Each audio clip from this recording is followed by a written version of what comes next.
Supreme court से central market समेत जो 1468 निर्माण है उन पर ध्वस्तीकरण का जो आदेश था उसमें आज सुनवाई हुई और अब सीलिंग की कार्रवाई के जो सुप्रीम कोर्ट ने आदेश वो जारी कर दिए हैं। इसके साथ ही जो मेरठ के पूर्व कमिश्नर रहे हैं ऋषिकेश भास्कर यशोद, उनको भी कोर्ट ने तलब किया था।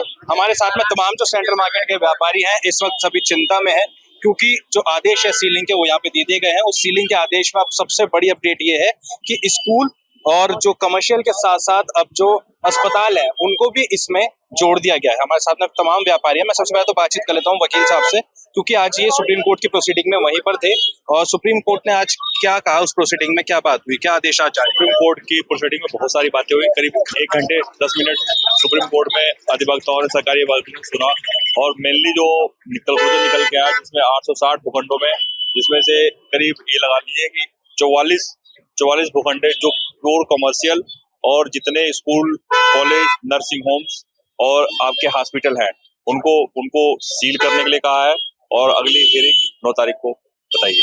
9 तारीख को बताइए।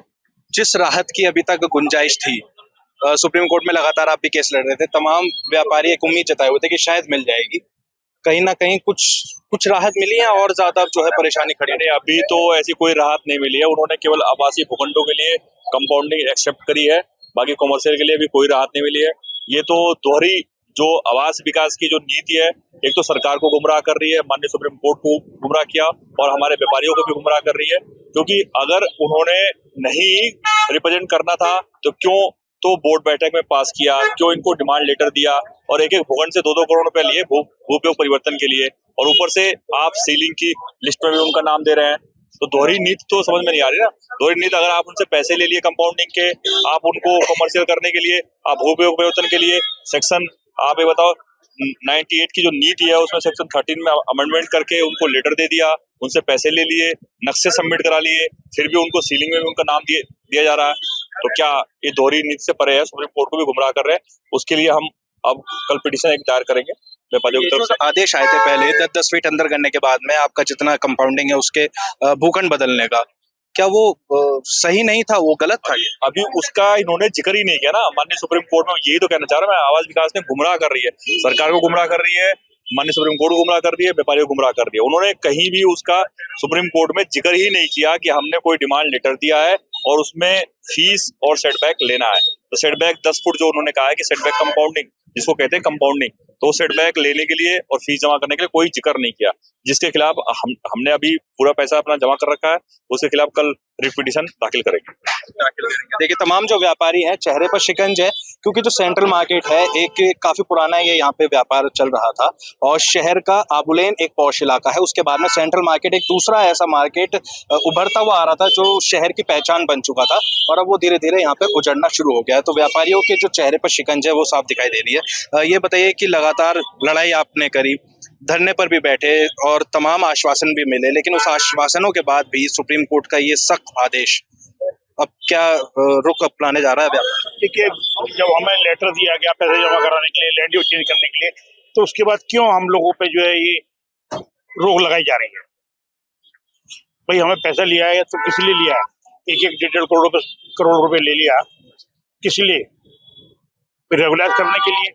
उसमें ये हम लोगों को व्यापार ना करने के लिए मना किया जा रहा है। तो व्यापारियों ने जो है उस लेटर आने के बाद में सबने अंदर कर लिया था अपनी दुकान, सब अंदर हो रही हैं और कोई भी ऐसा नहीं है जो आवास विकास की नीति के हिसाब से अलग है। सब आवास विकास की नीति के हिसाब से चल रहे हैं। आपका भी व्यापार है यहाँ पे? जी हाँ, क्या पुराना है? हो गए 20 साल पुराना। जी जी। जो आदेश आया है और सख्त आदेश है सीलिंग का, तो अब क्या आगे अपना? मैं इस संबंध में थोड़ा शुरू से बताना चाहूंगा आपको।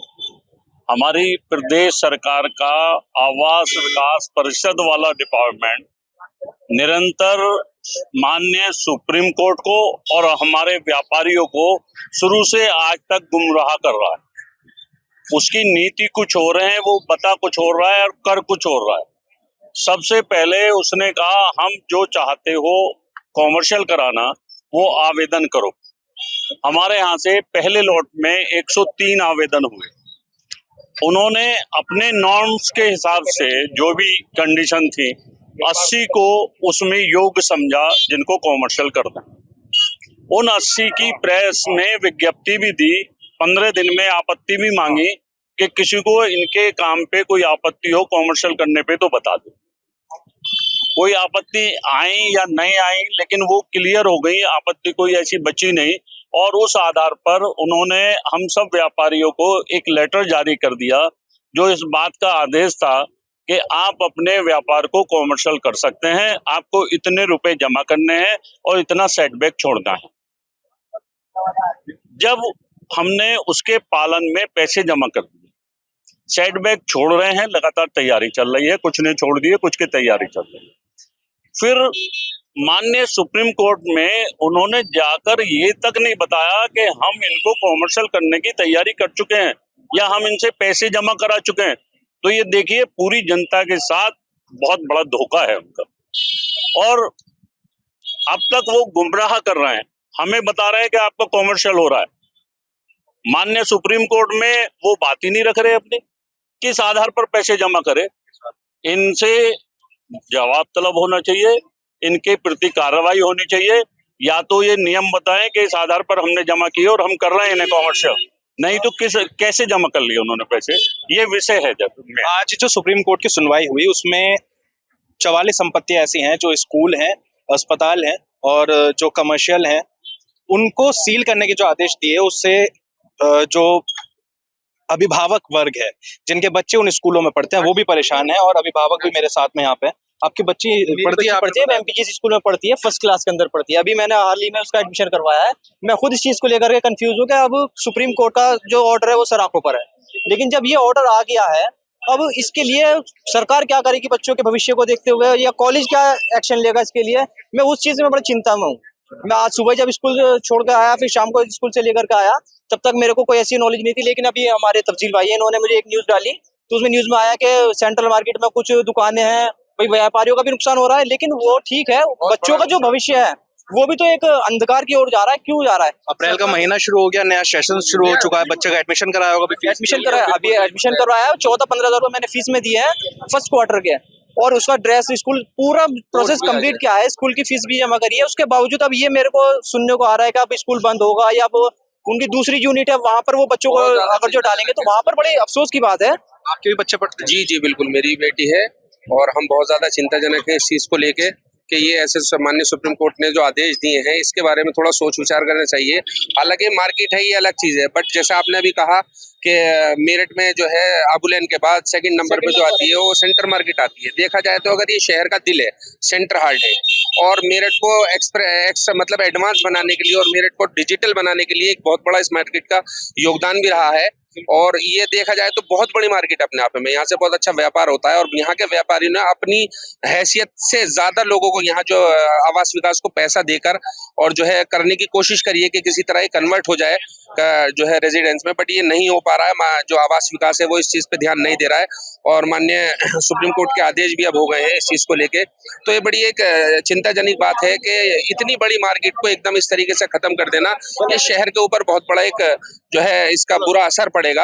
और व्यापारी हैं, पिछले 30-40 साल से यहाँ लोग बाग काम कर रहे हैं, उन पे भी एक बहुत बड़ा फर्क पड़ेगा। यहाँ से क्या स्कूल से कोई नोटिस, कोई मैसेज आया अभी तक आपको? नहीं, हमारे पास कोई मैसेज नहीं आया, कोई नोटिस नहीं आया, बल्कि अभी कुछ दिन पहले ही एडमिशन कराया मेरे कजन ब्रदर ने। उन्होंने जब भी उन्होंने कुछ नहीं बताया किस तरह का मामला चल रहा है, फीस भी जमा हो गई, बल्कि उनका तो मैसेज आया फीस के लिए कि सेकंड क्वार्टर की आप फीस सबमिट कराएं अपनी। तो ये मैसेज आया स्कूल ने दिया है। कैसे फीस जमा कराएं? कैसे सर? क्या किस भरोसे से फीस जमा कराएं? अब ये बोल रहे हैं कि इनकी जो दूसरी यूनिट है वहां पर अगर जो बच्चों को शिफ्ट करते हैं, जो मेरे सुनने में आया, अभी स्कूल से मेरे को ऐसी इन्फॉर्मेशन नहीं मिली, वहां पर भी एक कैपेबल होंगे भाई बच्चे, 50 बच्चे एक क्लास में रहेंगे, 100 रहेंगे, यहाँ के भी वहां पर जाएंगे, तो वो एक ही क्लास के अंदर 100-150 बच्चे अगर जो रखेंगे, तो जिस फैसिलिटी के लिए हमने बच्चों को यहाँ पर एडमिशन करवाया, अच्छी फैसिलिटी के लिए, खेलकूद के लिए, पढ़ाई के लिए, वो वहां पर ठीक है मिलेगी, लेकिन जो एक बच्चों को फैसिलिटी मिलती है वो कैसे मिल पाएगी? वो बड़ी समस्या वाली बात। ये जो सवाल है वो अब अभिभावकों के आगे भी खड़ा हो गया। अभी तक तो जो व्यापारी वर्ग था सिर्फ वही परेशान था, लेकिन अब जब से जो है स्कूल को भी सील करने के जो आदेश आए हैं, अस्पतालों को सील करने के आदेश आए हैं, उसके बाद से अभिभावक भी परेशान है। एक तस्वीर मैं पीछे आपको ये दिखाना चाहूंगा, ये सेंट्रल मार्केट की वो दुकानें हैं जिनको ध्वस्तीकरण के आदेश मिले थे। फिर उसके बाद एक आदेश आया था कि आप सेटबैक कर लीजिए और भूखंड अगर आप बदलवाते हैं तो उस एवज में आपको इतने पैसे जमा करने होंगे, और उस एवज में व्यापारियों ने पैसे जमा भी करे, अपनी दुकानों को तोड़कर उन्होंने पीछे भी किया। लेकिन जब आखिरी सुनवाई सुप्रीम कोर्ट में हुई तब सुप्रीम कोर्ट ने फटकार लगाई, आवास विकास चेयरमैन को भी तलब करा और ये कहा कि जो ध्वस्तीकरण के आदेश दिए थे वो आदेश का पालन क्यों नहीं हुआ। उसमें आज सुनवाई हुई और आज की सुनवाई में जो मेरठ के पूर्व कमिश्नर थे, जिस वक्त पहले आदेश यहाँ पे ध्वस्तीकरण का आया था, उस वक्त उनकी तरफ से एक लेटर जारी हुआ था कि ध्वस्तीकरण को रोक दिया जाए। तो ऋषिकेश भास्कर यशोद वो कमिश्नर थे, उनको भी तलब किया गया, उनसे भी आज सुप्रीम कोर्ट ने बातचीत करी। लेकिन अब अगली तारीख 9 अप्रैल दी गई है और 9 अप्रैल में सीलिंग की कार्रवाई के अब जो आदेश दिया है उसमें क्या अपडेट होगी, वो रिपोर्ट भी अब आवास विकास से 9 अप्रैल की प्रोसीडिंग में मांगी गई है। लेकिन जो व्यापारी वर्ग है वो फिलहाल अभी परेशान दिखाई दे रहा है। अपने सहयोगी सुनील कैथवास के साथ प्रत्युष शर्मा, अमर उजाला, मेरठ। आपके राज्य की खबरें, आपके शहर की खबरें सबसे पहले जानने के लिए देखते रहें अमर उजाला। चैनल को सब्सक्राइब जरूर कर लें और पाएं हर अपडेट।